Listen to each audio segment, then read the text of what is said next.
இயேசுவின் இனிய நாமத்தில் வாழ்த்துக்கள். மீண்டுமாக துளிர்க்கும் வசனம் நிகழ்ச்சிக்கு உங்களை அன்போடு வரவேற்கிறேன். மற்றும் ஒரு நல்ல செய்தியோடு உங்களை சந்திக்கிறதுல மிக்க மகிழ்ச்சி. இந்த நாளின் தலைப்பு பரலோக மனமும் பூலோக நல்வாழ்வும். Heavenly minded and earthly good.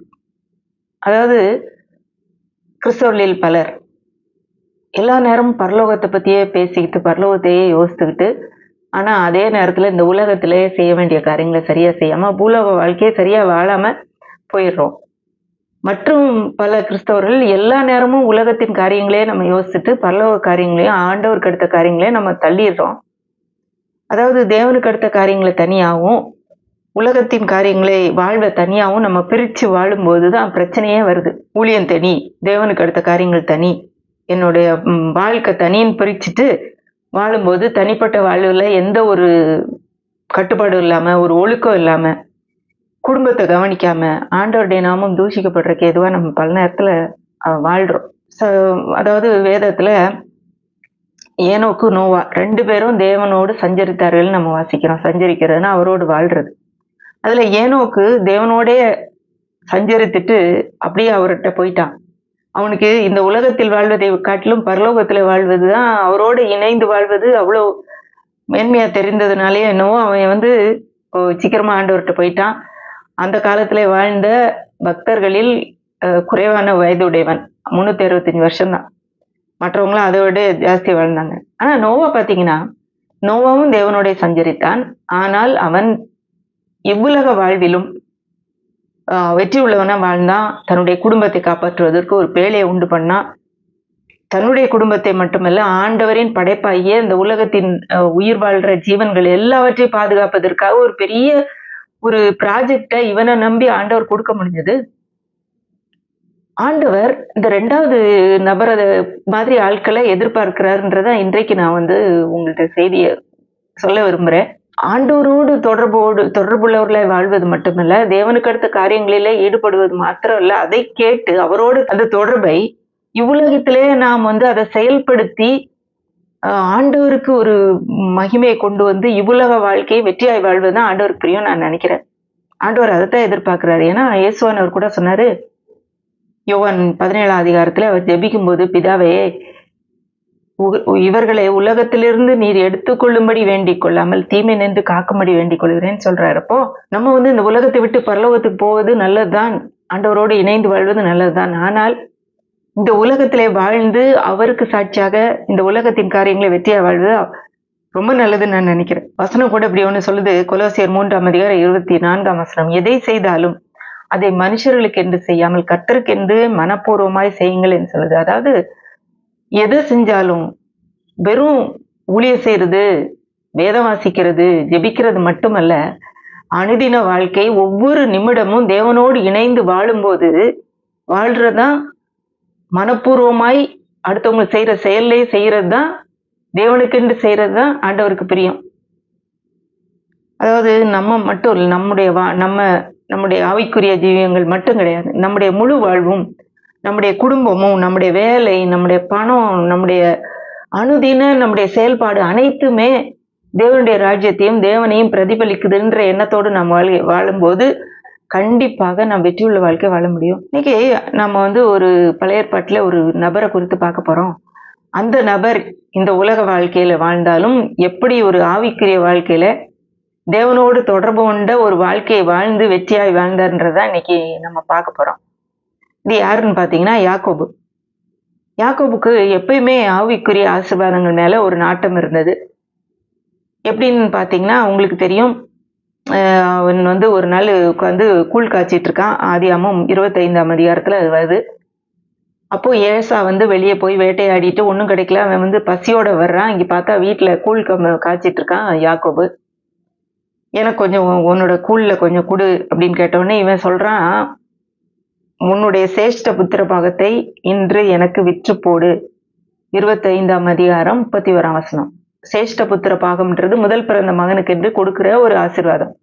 அதை எனக்கு வித்துரு அப்படின்னு உடனே அவன் ஏசா என்ன சொல்றான், இதோ நான் சாதாரண போறேன், எனக்கு சாப்பாடு தான் முக்கியம், இது ஒன்றும் முக்கியம் கிடையாது, எனக்கு இதை கொடு அப்படின்னு சொல்லி அந்த கூழுக்காக சேஷ்ட புத்திர பாகத்தை விட்டு போடுறான். யாக்கோபு செய்யறது ஒருவேளை ஏமாற்று வேலையா நமக்கு தோணலாம், ஏமாற்றுதான்.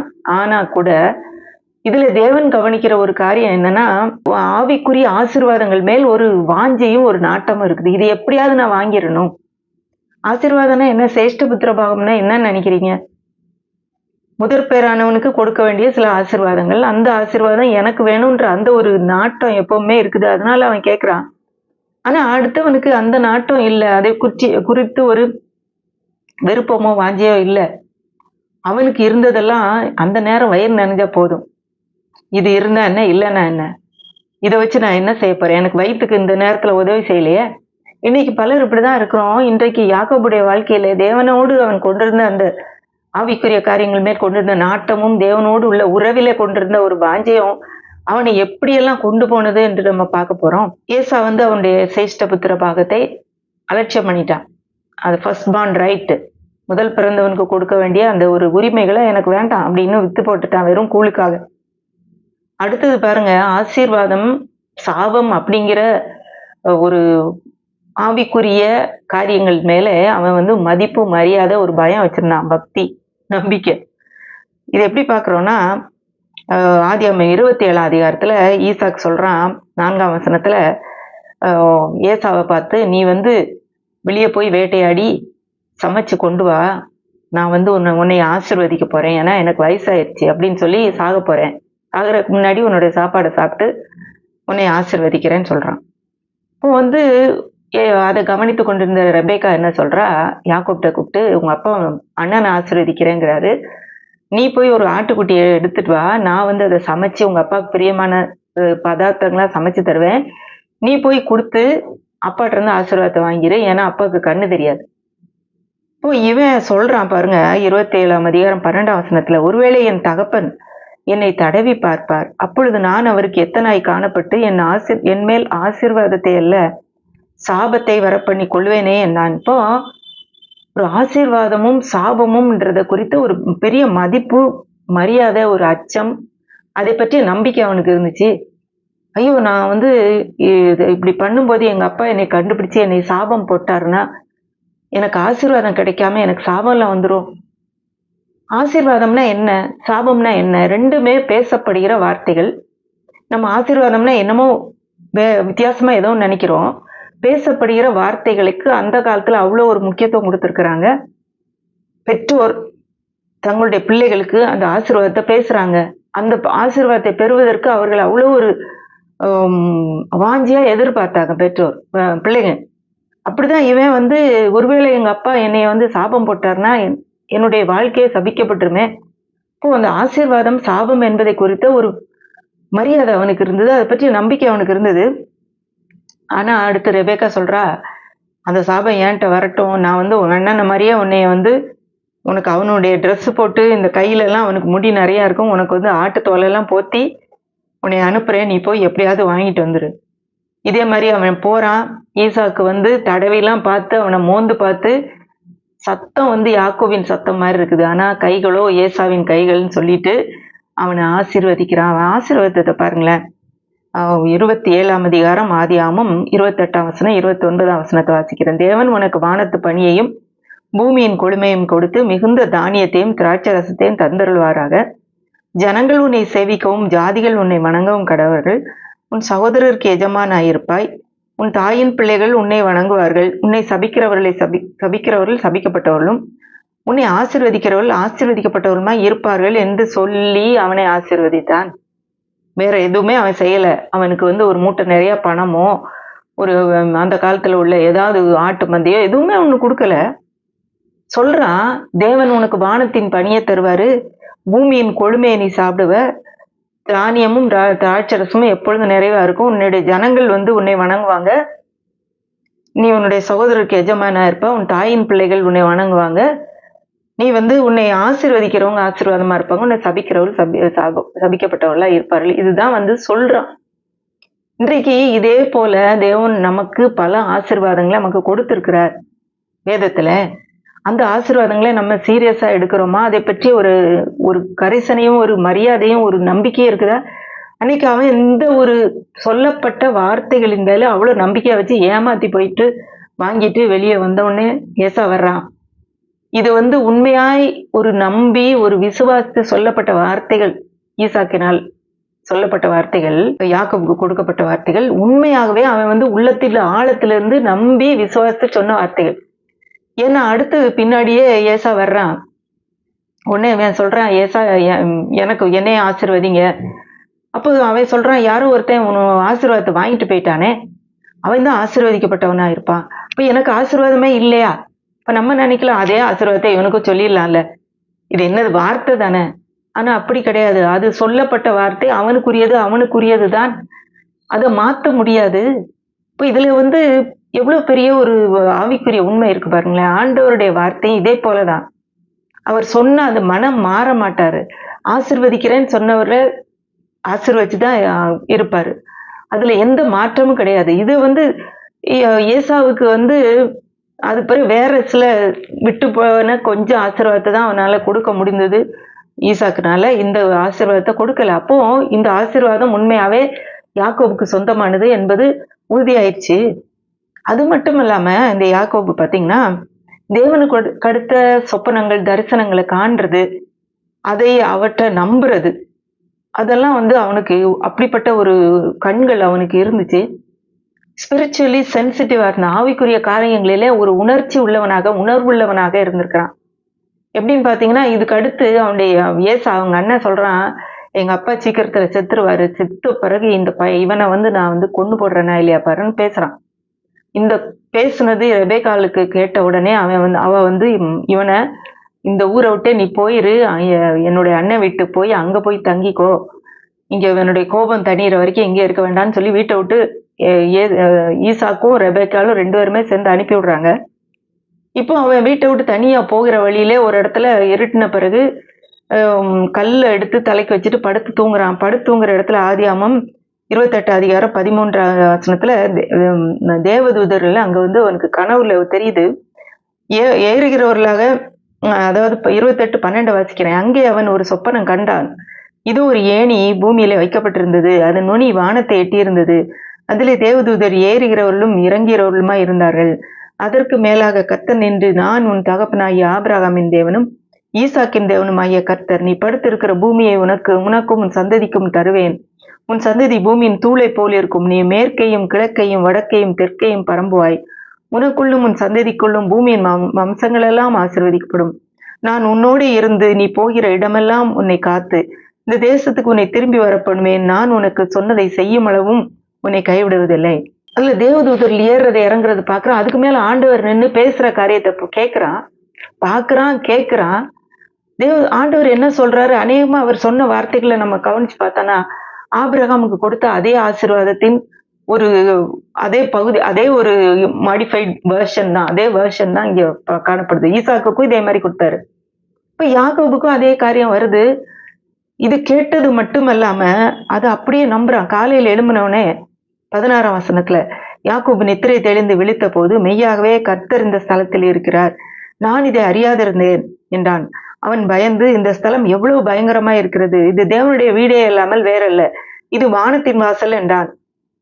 இதுல பாருங்க, ஒருவேளை ஐயோ நம்ம வந்து ராத்திரி யாருமே இல்லாம தனியா மனாந்தரத்துல ஒரு கல் வச்சு படுத்ததுனால நமக்கு இப்படி ஆயிடுச்சு, ஒரு பயம் பிடிச்சு போய் இப்படி தேவையில்லாத ஒரு சொப்னம் வந்திருக்குன்னு அவன் நினைக்கல. இதை நம்புனான். ஆண்டவர் தான் உண்மையாவே இந்த வசனத்தை பேசுறாரு. நான் ஆசீர்வாதமா இருப்பேன், நான் ஆபிரகாமின் தேவன் சொன்னது உண்மையாவே அவர் தான் என்கிட்ட பேசியிருக்கிறாரு, நான் போகிற இடத்துல அவரே என் கூட வருவாருன்னு இதை நம்பி, அடுத்து 18ஆம் வசனத்துல, அதிகாலையிலே யாக்கோபு எழுந்து தன் தலையின் கீழ் வைத்திருந்த கல்லை எடுத்து அதை தூணாக நிறுத்தி அதன் மேல் எண்ணெய் வார்த்து அந்த ஸ்தலத்துக்கு பெத்தேல் என்று பெயரிட்டான். அதற்கு முன்னே அவ்விடத்துக்கு லூஸ் என்று பெயர் இருந்தது. அப்பொழுது யாக்கோபு, தேவரீர் என்னோட இருந்து நான் போகிற இந்த வழியில என்னை காப்பாற்றி உண்ண ஆகாரமும் உடுக்க வஸ்திரமும் எனக்கு தந்து என்னை என் தகப்பன் வீட்டுக்கு சமாதானத்தோட திரும்பி வர பண்ணுவாரானால் கர்த்தர் எனக்கு தேவனாயிருப்பார். நான் தூணாக நிறுத்தின இந்த கல் தேவனுக்கு வீடாகும். தேவரீர் எனக்கு தரும் எல்லாவற்றிலும் உமக்கு தசம்பாவம் செலுத்துவேன் என்று ஒரு பொருத்தனை பண்ணி கொண்டான். இதுல அது அவன் பார்த்தான், கேட்டான். அது மட்டும் இல்ல, அதை நம்பி இவனும் தேவனுக்கென்று ஒரு கல்லை நிப்பாட்டி, இது வந்து உண்மையாவே இதுல இந்த இடத்துல நடந்துச்சு, இது எனக்கு அடையாளம், திரும்ப நான் இந்த வழியில வரும்போது நான் இந்த இடத்துல ஆண்டவர் வந்து என்னோட பேசினான்றத நான் நினைவு கூறுவேன்னு சொல்லி அந்த இடத்துல ஒரு ஞாபகக்குறிய வச்சுட்டு தேவனோட ஒரு பொருத்தனை பண்ணிட்டு போறான். இப்போ அந்த ஆவிக்குரிய ஒரு கண்களும் அதை குறித்த ஒரு உணர்வும் எப்பயும் அவனுக்கு இருந்துட்டே இருந்தது. அப்போ எல்லா நேரமும் அந்த ஆவிக்குரிய சூழ்நிலை, ஆவிக்குரிய காரியங்களிலே, அதாவது ஆவிக்குரிய காரியங்கள்னா என்ன, தேவனோடு உள்ள தொடர்பு, தேவனும் பரலோகத்துல இருக்கிற தேவதூதர்களை பற்றிய அறிவும் உணர்வும், அதை பற்றிய ஆவிக்குரிய சத்தியங்களை குறித்த ஒரு மரியாதையும் நம்பிக்கை அவனுக்கு இருந்ததுனால, அதோடு அவன் வெறுமையா அப்படி பார்த்துட்டு ஏதோ கனவு மட்டும் அந்த உலகத்துல மட்டும் இருக்கல, அந்த ஆவிக்குரிய தொடர்பு அவனுக்கு இந்த உலகத்தின் வாழ்க்கையிலும் உதவி செய்தது. எப்படின்னு பார்க்கலாம். ஆதியாகமம் 31ஆம் அதிகாரம் 11ஆம் வசனத்துல 31ஆம் அதிகாரத்துல ஒரு பகுதி சொல்லப்படுது. என்னன்னு பாத்தீங்கன்னா, இவன் வந்து திரும்ப இங்க வந்துடுறான் அவங்க மாமா கிட்ட. அங்க வந்து அவன் வந்து 14 வருஷம் அவனுடைய மனைவிமார் 2 பேருக்காக வேலை செய்யறான். ஏன்னா இவனுக்கு வந்து ராகேல் தான் விருப்பமா இருந்தது. ஆனா அவன் ராகேல் திருமணம் பண்ணி கொடுக்கறதுக்கு பதிலா லேயால திருமணம் பண்ணி கொடுத்துட்டாங்க, ஏமாத்தி அவனுடைய மாமனாரு. அப்புறம் இவளுக்கு ஒரு 7 வருஷம், அவளுக்கு ஒரு 7 வருஷம் வேலை பார்க்கறான். இப்போ இந்த 14 வருஷமும் அவனுக்கு வந்து சம்பளம் கிடையாது. இப்போ இவன் சொல்றான், எனக்கு சம்பளமே இல்லாம நான் வேலை செய்யறேன், நான் பேசாம எங்க ஊருக்கு போறேன்னு சொல்லும்போது, உனக்கு என்ன சம்பளம் வேணும் அப்படின்னு கேட்கும்போது, இவன் சொல்றான், எனக்கு வந்து வரியும் புள்ளியும் போட்ட ஆடெல்லாம் நான் தனியா எனக்கு வச்சுக்கிறேன், பிளெயினா இருக்க ஆடு உங்களுக்கு இருக்கட்டும் அப்படின்னு சொல்லி அப்படி சொன்னப்ப எல்லா ஆடுமே அப்படி வரியும் புள்ளியுமான குட்டியை போடுது. உடனே அவன் மாத்துறான். இத மாதிரி 10 தடவை அவனுடைய சம்பளத்தை அவன் மாத்திக்கிட்டே இருக்கான். அப்போ வந்து ஆண்டவர் பாருங்க ஐடியா கொடுக்குறாரு, அவன் பெருகிறதுக்கு ஒரு ஐடியா கொடுக்குறாரு. 31ஆம் அதிகாரம் 11ஆம் வசனத்துல, அன்றியும் தேவதூதன் ஒருவர் சொப்பனத்திலே யாக்கோபே என்றார், இதோ இருக்கிறேன் என்றேன். அப்பொழுது அவர், உன் கண்களை ஏறெடுத்துப்பார், ஆடுகளோடே பொலியும் கடாக்கள் எல்லாம் கலப்பு நிறமும் புள்ளியும் வரியும் உள்ளவர்களாய் இருக்கிறது, லாபான் உனக்கு செய்கிற யாவையும் கண்டேன். இப்ப இவனுக்கு அநியாயம் செஞ்சுட்டு இருக்காங்க மாமனார்ன்றத ஆண்டவர் பாக்குறாரு. ஒரு தேவதூதனை அனுப்பி இவன்ட்ட சொப்பனத்துல இவன்ட்ட பேசுறாரு, உனக்கு அந்த ஆடு குட்டி போடுற ஆடெல்லாம் இப்படி குட்டி போடுது, அதுக்கு என்ன செய்யணும்னு சொல்லி ஒரு ஐடியா கொடுக்குறாரு. தண்ணி குடிக்கிற இடத்துல மரத்தின் பட்டைகளை உரிச்சு அங்க வந்து போடுறான். அப்போ அந்த தண்ணி குடிக்கிற இடத்துல இருக்கிற அந்த ஆடுகள் எல்லாம் போட்ட குட்டிகள் எல்லாமே வரியும் புள்ளியும் அந்த டிசைன் போட்டு பிறக்குது. அது இவனுக்கு போயிருது. ஆண்டவர் வந்து ஒரு பெருக்கமாய் உலகத்தில் வாழ்வதற்கு, வாழ்க்கை நல்லா விருத்தி அடைவதற்கு ஐடியா கொடுக்குறாரு. அது மட்டும் இல்லாம அடுத்து 13ஆம் வசனத்துல, நீ தூணுக்கு அபிஷேகம் செய்து எனக்கு ஒரு பொருத்தனை பண்ணின பெத்தேலிலே உனக்கு தரிசனமாகின தேவன் நானே. இப்பொழுது நீ எழுந்து இந்த தேசத்தை விட்டு புறப்பட்டு உன் இனத்தாரில் இருக்கிற தேசத்துக்கு திரும்பி போ என்று சொல்றாரு. பெருக்கத்துக்கு வழி மட்டும் இல்ல, ஆலோசனை சொல்றாரு. லாபான்கிட்ட இருந்து நீ இருந்த நாட்கள் போதும், இப்ப நீ உங்க ஊருக்கு நீ திரும்பி போலான்னு சொல்லி ஐடியா கொடுக்குறாரு. இப்போ ஒரு பரலோக சிந்தை, தேவனோடு உள்ள தொடர்பு அப்படியே நம்ம எல்லா நேரமும் அப்படியே ஃப்ளோட்டிங் இன் த க்ளோரி கிளவுடுன்பாங்க, அதாவது மகிமையின் மேகத்துல அப்படியே பறந்துட்டு இருக்கிற ஒரு நிலைமையில வைக்கல. இவ்வுலகத்திலே நாம் வெற்றியாய் வாழ்வதற்கு ஐடியா கொடுக்குது. அது மட்டும் இல்லாம ஆலோசனை கொடுக்குது, எங்க போகணும் திரும்பி போகணும் அப்படிங்கறதெல்லாம் சொல்லுது. இது வந்து உலகத்தின் வாழ்க்கைக்கும் நமக்கு உதவி செய்து ஆண்டவரோடு உள்ள தொடர்பு. அடுத்து பாருங்க, ஆண்டவரோடு உள்ள தொடர்பு நம்முடைய எதிரிகளையும் எச்சரிக்குது. யாக்கோபுடைய விஷயத்துல ஆதியாகமம் 31:29, உங்களுக்கு பொல்லாப்பு செய்ய எனக்கு வல்லமை உண்டு, ஆகிலும் உங்களுடைய தகப்பனுடைய தேவன் நீ யாக்கோபோடே நன்மையை அன்றி தீமையை ஒன்றும் பேசாதபடிக்கு எச்சரிக்கையாயிரு என்று நேற்று ராத்திரி என்னோட சொன்னார். இப்போ தேவதூதன் வந்து கிளம்பி போன்னு சொன்ன உடனே இவன் வந்து வீட்டுல வந்து அவனுடைய மனைவிமார், அவனுடைய பொருட்கள், அவனுக்கு இருந்த ஆடு மாடுகள் எல்லாத்தையும் கூட்டிக்கிட்டு அந்த இடத்த விட்டு கிளம்புறான். அந்த நேரத்துல அவனுடைய மாமனார் இல்ல, அவன் வந்து ஆடுகளை மயிர் கத்திரிக்க போயிட்டான். இந்த நேரத்துல இவெல்லாம் கிளம்பி போனோடனே லாபான் அதை தெரிந்து 3ஆவது நாள் இப்படி யாக்கோபு போயிட்டான்னு சொன்னோடனே அவனை விரட்டிக்கிட்டு பின்னாடியே வர்றான். அவனை ஒண்ணு இன்னைக்கு வந்து அவனுக்கு தீமை செய்யணும்னு நினைச்சிட்டு வர்றான். ஏன்னா அந்த வசனம் அப்படிதான் சொல்லுது, உங்களுக்கு பொல்லாப்பு செய்ய எனக்கு வல்லமை உண்டு. லாபான் தான் சொல்றான், இதை உனக்கு நான் தீமை செஞ்சிருப்பேன், ஆனா நேற்று ராத்திரி உங்கள் தகப்பனுடைய தேவன் நீ யாக்கோபுடைய நன்மையை அண்டி தீமையை பேசாதபடிக்கு எச்சரிக்கையாயிருப்ப, வாயில கூட நீ தீமையை பேசாத, எச்சரிக்கையாயிருன்னு எச்சரிச்சாரு. அதனால நான் கேர்ஃபுல்லா நான் வேற எதுவும் பேச போறதில்லை உன்ட்டன்னு சொல்லி யாக்கோபுடைய எதிரியையும், அதாவது அவனுக்கு எதிராக செயல்பட்டு கொண்டிருந்த அவனுடைய மாமனாரை கூட ஆண்டவர் எச்சரிக்கிறார். அப்போ தேவனோடு உள்ள தொடர்பு நம்முடைய எதிரிகளுக்கும் ஒரு எச்சரிப்பை கொடுக்குது, நமக்கு ஒரு பாதுகாப்பை கொடுக்குது. பாருங்க, அப்புறம் இவன் வந்து திரும்ப போயிட்டான். போற நேரத்திலயும் இன்னும் அவனுடைய சிந்தை பரலோக சிந்தையா இருந்தனால அவனை தேவதூதர்கள் சந்திக்கிறாங்க. அது எல்லா நேரமும் பாத்தீங்கன்னா தேவனை பார்க்கிறதும் தேவதூதர்களை பார்க்கிறதும் பரலோக காட்சியை பார்க்கிறதும் அவங்ககிட்ட இருந்து ஐடியா கிடைக்கிறதும் அவனுக்கு வந்து வேலை வெட்டி இல்லாம அப்படி இருக்கல. அவனுக்கு பெரிய குடும்பம் இருந்தது, 12 பிள்ளைங்க இருந்தாங்க, ஆட்டு மந்தை எல்லாம் இருந்துச்சு. ஆனா கூட இந்த சூழ்நிலையிலும் அவன் வந்து தேவனோட தொடர்பு கொண்டவனாக அந்த ஆவிக்குரிய காரியங்களிலே எல்லா நேரமும் ஒரு உணர்ச்சி உள்ளவனாக உணர்வு உள்ளவனாக இருந்திருக்கான். ஆதியாகமம் 32:1 யாக்கோபு பிரயாணம் பண்ணுகையில் தேவதூதர்கள் அவனை சந்தித்தார்கள்.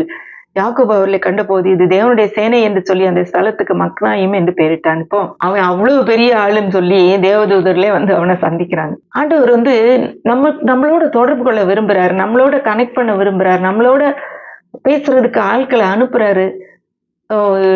ஆனா நம்ம வந்து அதுல கவனமா இருக்கிறோமா? இல்ல ஒரேடியா இந்த உலகத்தின் காரியத்தெல்லாம் விட்டுட்டு அப்படியே அதையே பார்த்துக்கிட்டு இந்த உலகத்தின் காரியத்தை கவனிக்காம போறோமா? ஆனா இந்த உலகத்தில் வாழ்ந்து கொண்டே இந்த உலகத்தின் வாழ்க்கையை வெற்றியாய் வாழ்ந்து கொண்டே தேவனோடும் தொடர்பு கொள்ள முடியும்ன்றதுக்கு யாக்கோபுடைய வாழ்க்கை முக்கியமான ஒரு எடுத்துக்காட்டு நமக்கு. அடுத்து பாருங்க 32 அதிகாரத்துல இப்போ வந்து அப்பா வீட்டு பக்கத்துல வரும்போது இவனுக்கு பயமாயிருது. ஏன்னா அவங்க அண்ணன் வந்து இவனை கொன்றுவேன்னு சொல்றான். இப்போ வந்து வீட்டுக்கு போகும்போது இவன் மட்டும் இல்ல, இவனுடைய பிள்ளைங்க அவனுடைய மனைவிமார் எல்லாம் இருக்கிறாங்க.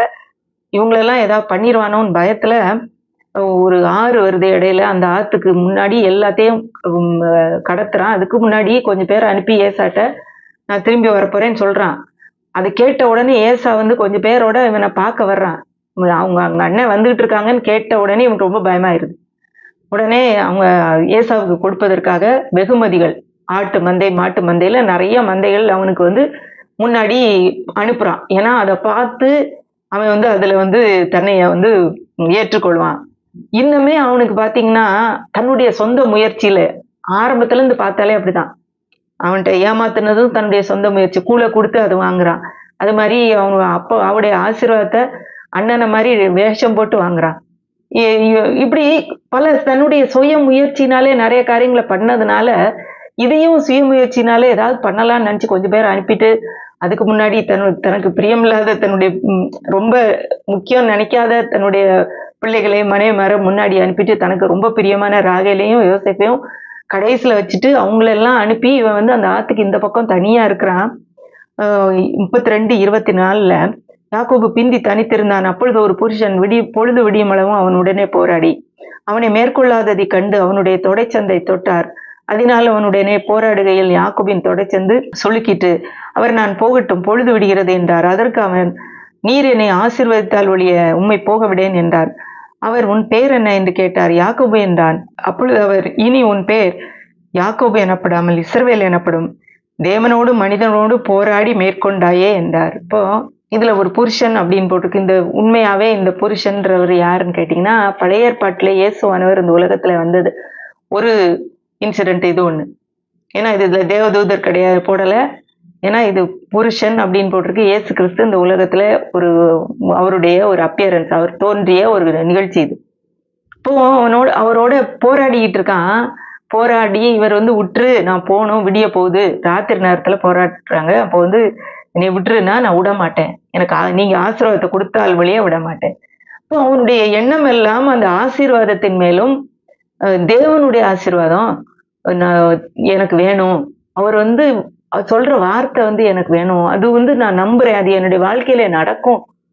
ஏன்னா அவர்கிட்ட இருந்து வருகிற ஒவ்வொரு வார்த்தையும் முக்கியமானதுன்னு சொல்லி அவன் வந்து எதிர்பார்த்து கொண்டே இருந்தனால இவரை கூட விடல.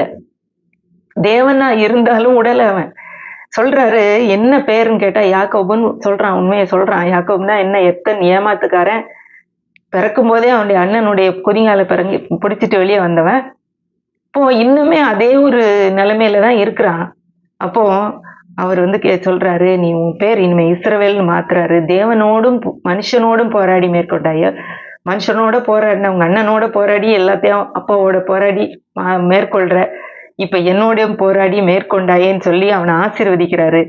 அப்போ வந்து யாக்கோபுடைய நாமத்தை எனக்கு அறிவிக்க வேண்டும் என்று கேட்டான். அதற்கு அவர் நீ என் நாமத்தை கேட்பானே என்று சொல்லி அங்கே அவனை ஆசீர்வதித்தார். உடனே அடுத்து பாருங்க, அப்பொழுது யாக்கோபு நான் தேவனை முகமுகமாய் கண்டேன், உயிர் தப்பி பிழைத்தேன் என்று சொல்லி அந்த இடத்துக்கு பெனியேல் என்று பெயரிட்டான். அப்போ தேவனை முகமுகமா பார்த்து அவனோட போராடுற கட்டி புரண்ற ஒரு அனுபவம் யாக்கோவுக்கு இருந்திருக்கு. ஏன்னா அவனுக்கு அவர் என்னை ஆசீர்வதிக்க வேண்டும், அவருடைய ஆசீர்வாதத்தை நான் பெற்றுக்கொள்ளணும், அவரை அறிந்து கொள்ள வேண்டும், அவரை பத்தி நான் இன்னும் அறிந்து கொள்ளணும் அப்படிங்கிற ஒரு வாஞ்சை எப்பவுமே இருக்குது. இன்றைக்கு நம்ம தேவனோடு உள்ள ஒரு உறவை இவ்வளவு ஒரு சீரியஸா எடுக்கிறோமானா ஒரு கேள்விக்குறிதான்.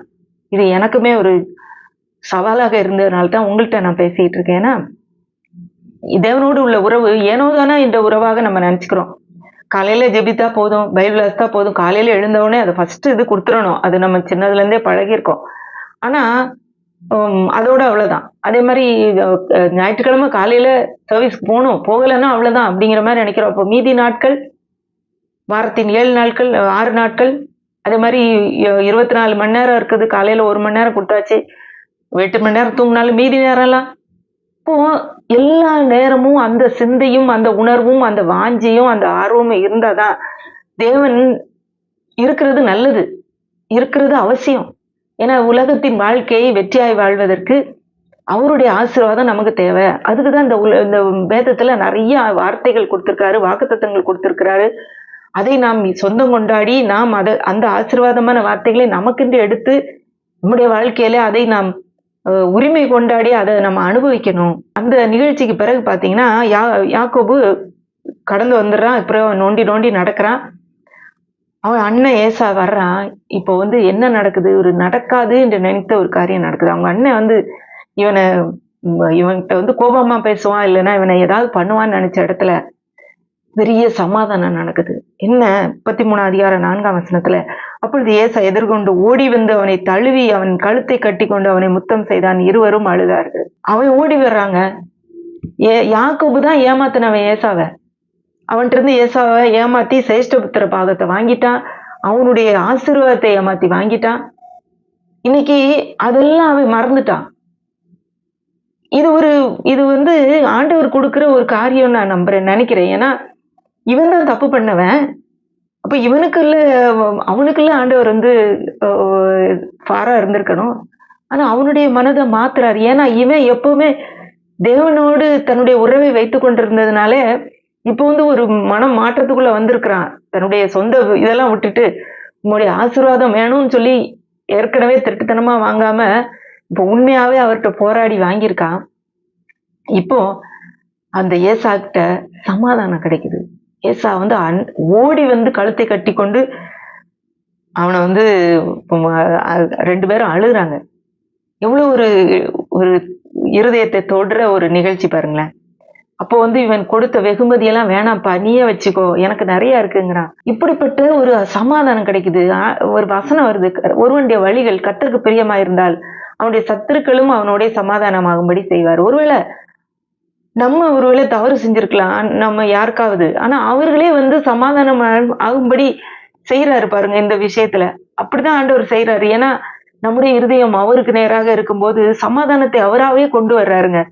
நம்மளால போய் சரி செய்ய முடியாத, ஈடு செய்ய முடியாத, ஒருவேளை அவ்வளவு தவறு பண்ணியிருந்தா கூட அதை கூட அவர் சரி பண்றாருன்னு நான் நம்புறேன். இதுல யாக்கோபுடைய வாழ்க்கையில இன்னைக்கு நமக்கு முக்கியமா இன்னைக்கு நான் ஆரம்பத்துல சொன்னது மாதிரி பரலோக மனமும் பூலோக நல்வாழ்வும் சேர்ந்து இருந்ததுங்க.